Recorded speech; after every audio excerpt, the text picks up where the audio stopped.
Hey guys and gals, it's your boy JR, aka Lone Wolf Bushcraft. This is a book by Dave Canterbury, New York Times bestseller, Bushcraft 101, a field guide to the art of wilderness survival by Dave Canterbury. I'm going to read the dedication here. I would like to dedicate this work to all the frontiersmen, woodsmen, who came before me, who have passed on their knowledge through their writing and journals. Without these individuals, we would not have so much information from which to glean our current knowledge. And without their dedication books like this one would be impossible. So that's a pretty cool dedication there. All right. And here we got the table of contents. So part 1, gearing up, chapter 1, your pack. The 5 C's, packs and overview, carrying your wood blankets, rucksacks, pack frames, baskets, liners. Man, I'll have to read that one. Haversacks, personal carry kit, personal carry kit for the traveler afoot, tips and tricks for your pack. So that's all in chapter 1. Once again, this is the Bushcraft 101 Field Guide to the Art of Wilderness Survival by Dave Canterbury.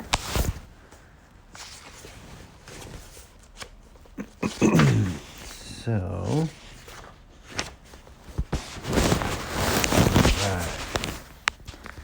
I'm going to read the introduction here. There's a quote from Stuart Edward White. Preconceived notions, especially when one is fairly brought up in their influence, are most difficult to shake off. Stuart Edward White, Camp and Trail, 1907.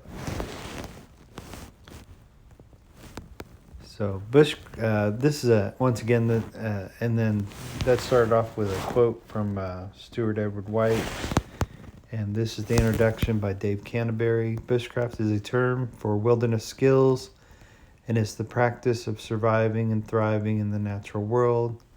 To effectively practice bushcraft, you must master a unique skill set includes firecraft, navigation, trapping, creating shelter, tracking, and the use of tools, both modern and primitive. Wise hikers carry a few essentials and tools with them on their journeys. Instead of extra equipment, they carry the knowledge and skills needed to create necessary items straight from the landscape. To thrive in the woods without the modern comforts available today takes determination. Like any hobby, it requires dedication and knowledge that may, in certain circumstances, save your life. Many bushcrafting skills are essential to surviving in the wild in an emergency. Turning to the not-so-distant past, you'll find that some of the most influential men in history took life in the wilderness as a serious endeavor as well as an euphoric pastime. They reconnected with nature, conserved resources, and worked to preserve the natural world. Theodore Roosevelt, perhaps the most famous president associated with the exploration, preservation, and life in the wild. Working with John Muir, founder of the Sierra Club, he... Turn the page here. Hold on.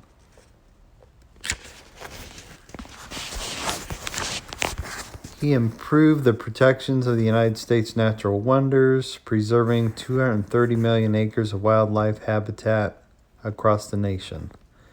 Within 30 years of the turn of the century, folks in the United States were rediscovering what it was like to spend time in nature and finding a release from day-to-day life. Writers and authors such as Horace Kephart, E.H. Krebs, captured the new craze by using the term woodcraft and camping. They followed in the footsteps of their predecessors, such as George Washington Sears, Newsmuck, who was an innovator in trapping and traveling in the woods for recreation, not survival. More recent, Les Hidden's Australian bush tucker man, Moore's Konoski, Canadian bushcraft and survival instructor, Ray Mears, the famous English woodsman instructor, have all brought the practice of bushcraft and contemporary audiences.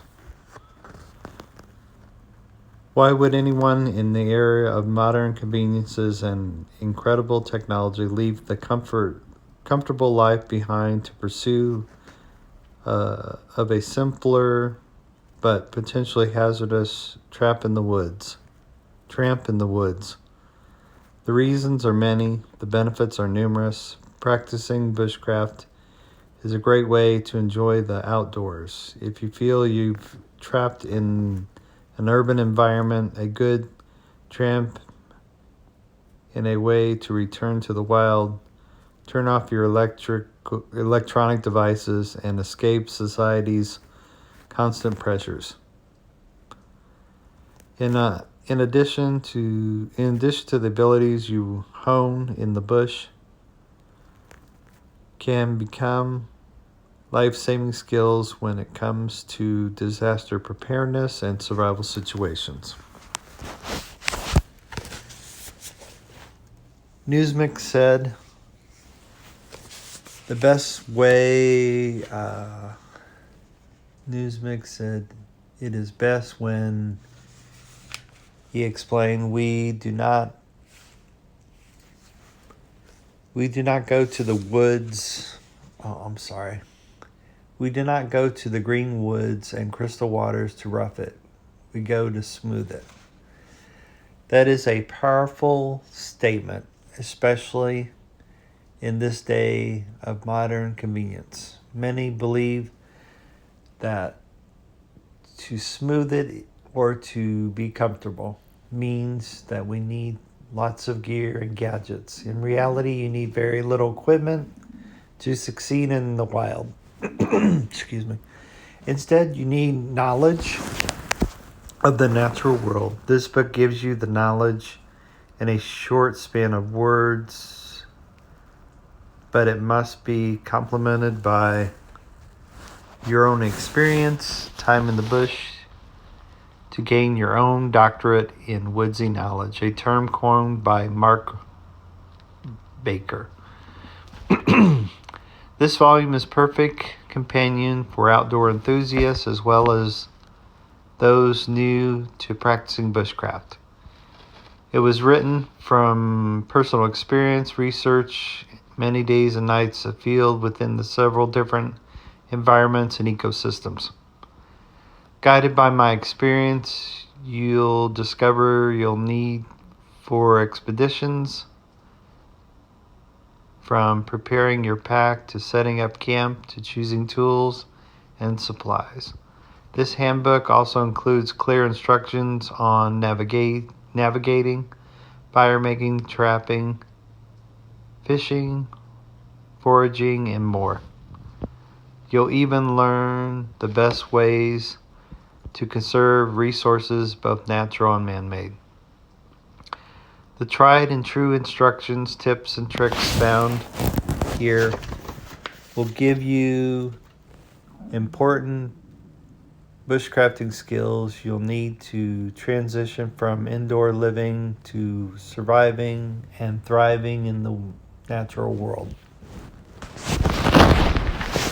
It is my belief that by understanding natural resources and learning about the items that make the difference between comfort and misery, you can attain an almost euphoric experience when spending time on the trail or in the bush. With this book, your guide, soon you'll be enjoying the wilderness as well without the need to smooth it.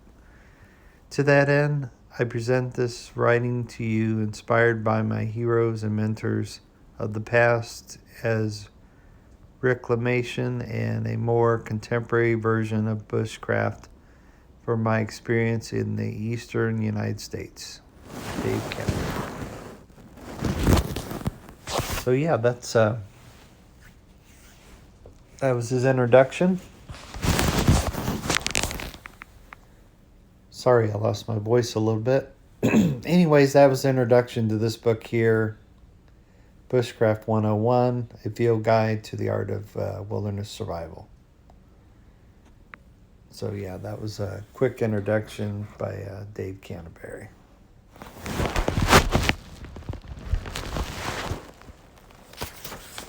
All right.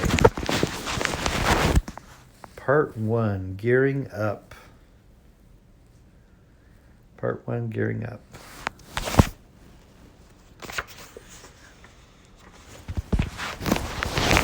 Chapter 1, Your Pack. And it looks like it's got a quote there by Horace Kephart, 1904. The man who goes afoot, prepared to camp anywhere and in any weather, is the most independent fellow of earth. Once again, that's a quote by Horace Kephart. When you practice bushcraft, you are a self-contained unit. You must carry all you need on your back and on your person. Everything necessary to sustain you for the duration of your trip. You must also include anything you may need in an emergency. The 5 C's. You can go onto YouTube and look up Dave Canterbury's videos. You can also look up the Reliance Outfitters videos. And Dave Canterbury goes through the 5 C's and also shows in his YouTube videos what the 5 C's are. The 5 C's. You can organize the essential base of the 5 C's of survivability. Within these 5 base elements are all the tools and knowledge you need to be prepared for emergencies, as well as to become independent of the trappings of urban jungle. These items are the hardest to reproduce from natural materials, take the largest amount of skill to reproduce, and control the conditions that most directly affect your body's core temperature. They can also be used to process raw items.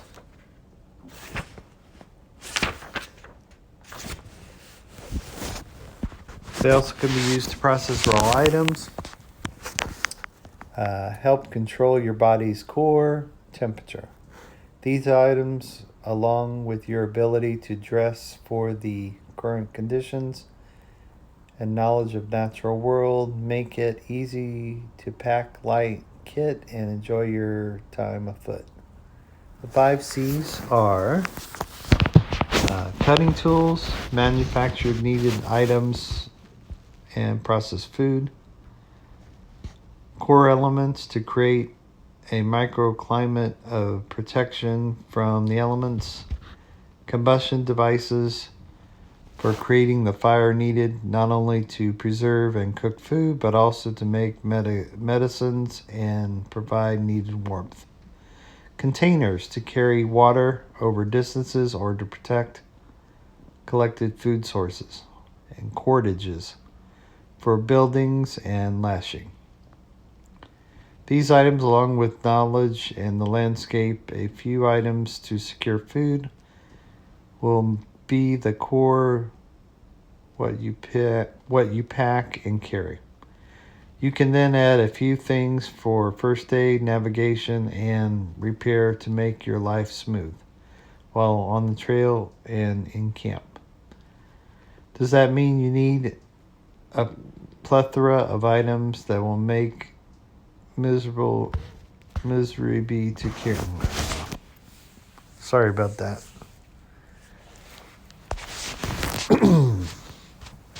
That's funny. Let me start that again. These items, along with the knowledge of the landscape and a few items to secure your food, will be one core what you pack and carry. You can then add a few things for the first aid, navigation, repair to make your life smooth while on the trail and in camp. Does that mean you need a plethora of items that will be miserable to carry? Oh man, my eye is watering. That's not in the book. That's so funny.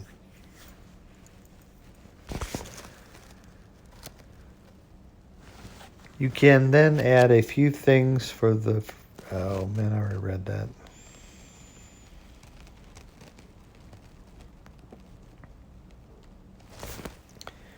Or will be cumbersome to make you regret the trip within a few hundred yards. So in this part right here, and once again, this isn't from the book, this is just me talking out. He's talking about, or from what I'm gathering, he's talking about not putting unnecessary items in your pack.